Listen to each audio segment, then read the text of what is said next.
Hi കൂട്ടുകാരെ, പുതിയൊരു വീഡിയോയിലേക്ക് എല്ലാവർക്കും സ്വാഗതം. അങ്ങനെ മിഥുൻ ഇങ്ങനെ ശിവാനിയുടെ ആ രൂപം നിധിയാണെന്ന് പറഞ്ഞ് കാണിച്ചു കൊടുക്കാനായിട്ട് നിധിയാണ് തന്നെ കെട്ടിപ്പിടിക്കുന്നതും പൊതു റോഡിൽ വെച്ച് എന്നൊക്കെ പറയുമ്പോൾ ഗൗതമിൻ്റെ മുന്നിൽ അത് വിലപ്പോവാതെ പോവാണ് കേട്ടോ. അങ്ങനെ ഗൗതം എന്ത് ചെയ്യും, അവനെ ഒരു പട്ടിയെ തല്ലുന്നത് പോലെ മിഥുനെ അടിച്ചിറക്കാൻ കേട്ടോ. എന്നാൽ ഈ സമയം സ്റ്റാഫിനോട് ചൂടാവുന്നുണ്ട്, ഇങ്ങനെമാരെയൊക്കെ എന്തിനാ കയറ്റി വിട്ടത് എന്ന് പറഞ്ഞ് ചൂടാവുന്നുണ്ട് കേട്ടോ.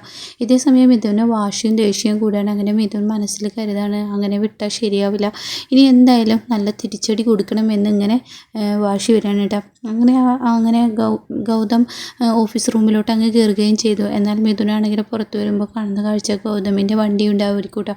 അങ്ങനെ കാണുമ്പോൾ ഗൗതമിൻ്റെ വണ്ടി കാണുമ്പോൾ മിഥുനങ്ങ് ദേഷ്യം വരികയാണ്. ഇവൻ്റെ അവസാനമായിരിക്കും, ആ നിധിയെ ഇനി എനിക്ക് സ്വന്തമാക്കണം, എന്തായാലും വസുന്ധര അത് എനിക്ക് തരും, അതിനെന്നെ വസുന്ധര സപ്പോർട്ട് ചെയ്യുകയും ചെയ്യും, അതെനിക്ക് ഉറപ്പാണ്. പക്ഷേ ആ രേണുക എന്ന് പറയുന്ന സ്ത്രീയെ വെറുതെയാണ് നിൽക്കുന്നത്. രേണുക ഒരിക്കലും നിധിയെ എനിക്ക് കല്യാണം കഴിച്ചു തരില്ല എന്നിങ്ങനെ ചിന്തിക്കണം കേട്ടോ.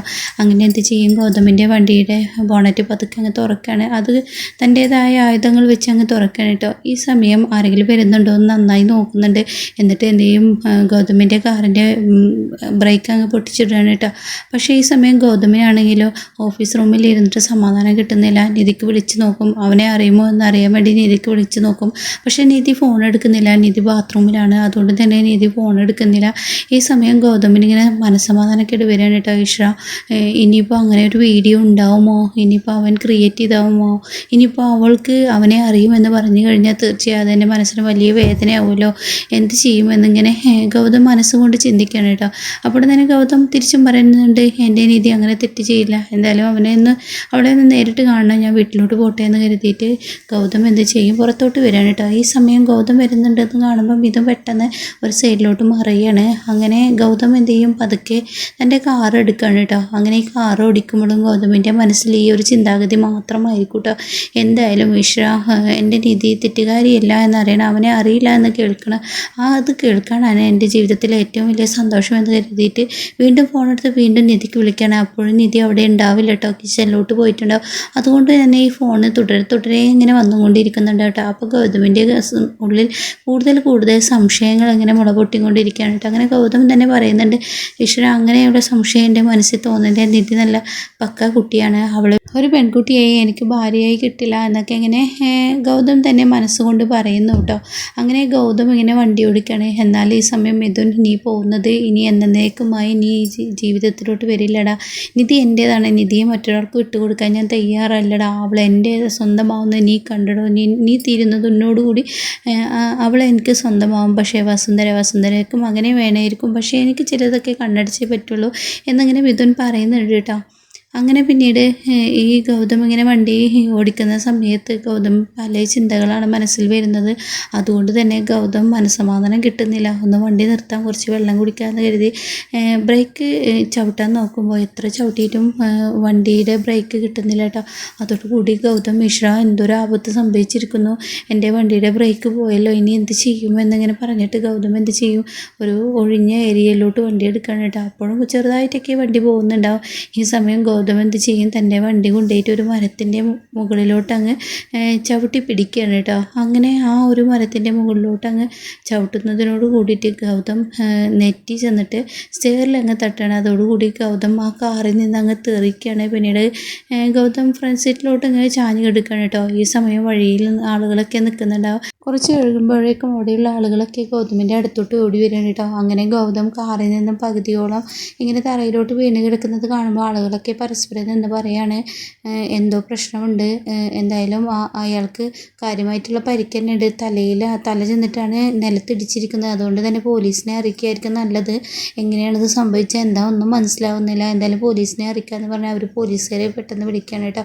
അങ്ങനെ പോലീസുകാരൻ ഇവിടെ വന്ന് നോക്കുമ്പോൾ ഗൗതമിനെ ആയിരിക്കും കാണുക. ഗൗതമിനെ കണ്ട പോലീസുകാരൻ പറയണേ, ഈശ്വര, അത് വലിയൊരു ബിസിനസ്മാനാലോ, ഇയാളെന്താ എങ്ങനെ ഇത് സംഭവിച്ചത്, എന്തായാലും അയാളുടെ വീട്ടിലോട്ട് വിവരം അറിയിക്കണം എന്ന് പറഞ്ഞിട്ട് ഈ പോലീസുകാരൻ പെട്ടെന്ന് ഗൗതമിനെ അവിടെ നിന്ന് എടുക്കാൻ പറയാൻ കേട്ടോ, കോൺസ്റ്റബിളിനോട്. അങ്ങനെ SI ആ ഒരു ഗൗതമിനെ കയ്യിൽ വാരിയെടുക്കാൻ ശ്രമിക്കുന്ന സമയത്താണ് കേട്ടോ പെട്ടെന്ന് നിധിക്ക് സ്വപ്നം പോലെ ഈ ആക്സിഡൻ്റ് അങ്ങ് സംഭവിക്കുന്ന സമയത്ത് തന്നെ നിധിക്ക് പെട്ടെന്ന് ഉറക്കത്തിൽ നിന്ന് ഒരു ഉണർവ് വരികയാണ്. അയ്യോ, എൻ്റെ ഗൗതം സാറിന് എന്തോ പറ്റിയിരിക്കുന്നു എന്നിങ്ങനെ നിധി പറയാണ്. അങ്ങനെ നിധിക്ക് എങ്ങനെ നോക്കിയാലും മനസ്സമാധാനം കിട്ടുന്നില്ല. അങ്ങോട്ടും ഇങ്ങോട്ടൊക്കെ നടക്കുന്നു. അപ്പോൾ നിധി ചിന്തിക്കുകയാണ്, ഈശ്വര എന്താ ഗൗതം സാർ ഫോൺ എടുക്കാത്ത, എത്ര തവണയായി എന്നെ വിളിക്കുന്നു, പക്ഷെ അദ്ദേഹം ഫോൺ എടുക്കുന്നില്ലല്ലോ എന്ന് പറഞ്ഞിട്ട് എന്ത് ചെയ്യും? നിധി തൻ്റെ ഫോൺ എടുത്ത് ഗൗതമിനെ അങ്ങ് വിളിക്കാൻ കേട്ടോ. ഇതേ സമയം ആക്സിഡൻ്റ് ആയ ആ സ്ഥലത്ത് നിന്നും ആംബുലൻസിലോട്ട് ഗൗതമിനെ ഇങ്ങനെ കയറ്റാൻ ഒരുങ്ങുമ്പോഴാണ് നിധിയുടെ ഫോൺ കോൾ വരുന്നത് കേട്ടോ. അപ്പോൾ ഈ ഫോൺ കാണുമ്പോൾ ഈ SI ഈ ഫോൺ എടുക്കുകയാണ്. അങ്ങനെ SI ഫോൺ എടുത്തുകൊണ്ട് തന്നെ നിധി ചോദിക്കും, ഇതെൻ്റെ സാറല്ലല്ലോ, ഗൗതം സാർ എവിടെ പോയി? ഗൗതം സാറിൻ്റെ ഫോൺ കോൾ എന്താ നിങ്ങളുടെ കയ്യിൽ എന്ന് ചോദിച്ചുടനെ SI പറയാണ്, ഞാനൊരു കാര്യം പറയട്ടെ മാഡം, നിങ്ങൾ ആരാണ്? ഞാൻ ഗൗതമിൻ്റെ വൈഫാണ്. എന്നാൽ നിങ്ങളോടൊരു കാര്യം എനിക്ക് പറയാനുണ്ട്. എന്താ പ്രശ്നം എന്തെങ്കിലും ഉണ്ടോ? അതെ, ഞാൻ പറയുന്ന കാര്യം നിങ്ങൾ സാവകാശത്തിൽ കേൾക്കണം. എന്താണെങ്കിലും പറഞ്ഞോളൂ എന്ന് പറഞ്ഞേക്ക് പറയും. ഗൗതമിന് വരുന്ന വഴിക്ക് വലിയൊരു ആക്സിഡൻറ്റ് സംഭവിച്ചിരിക്കുന്നു, കുറച്ച് സീരിയസ് ആണ്, ഹോസ്പിറ്റലിലോട്ട് കൊണ്ടുപോകാൻ ശ്രമിക്കുകയാണെന്ന് പറയട്ടെ. അപ്പോൾ ഇത് കേൾക്കുന്ന നിധിയുടെ സമാധാനം തെറ്റാണ്. അങ്ങനെ നിധി എൻ്റെ ഗൗതം സാർ എന്ന് പറഞ്ഞിട്ട് ഉറക്കി ഇങ്ങനെ അലറി വിളിച്ച് കരയും.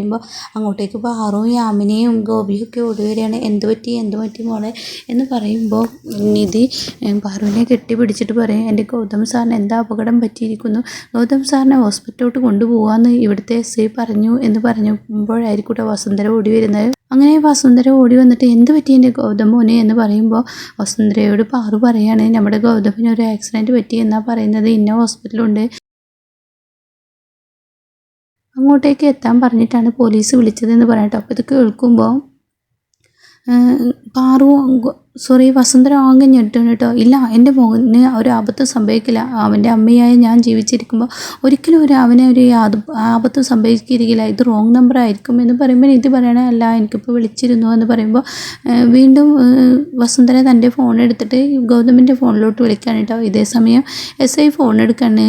അപ്പോൾ ഉടൻ തന്നെ ഇതാണ്, ഞാനാണ് ഗൗതമിൻ്റെ അമ്മ വസുന്ധരയാണ് എന്ന് പറയുമ്പോൾ, ആ മാഡം ഇന്ന ആശുപത്രിയിൽ ഞങ്ങളുണ്ട്, വളരെ സീരിയസ് ആണ്, പെട്ടെന്ന് വന്ന ഓപ്പറേഷനും കാര്യങ്ങളൊക്കെ നടത്തണം എന്ന് പറയാൻ കേട്ടോ.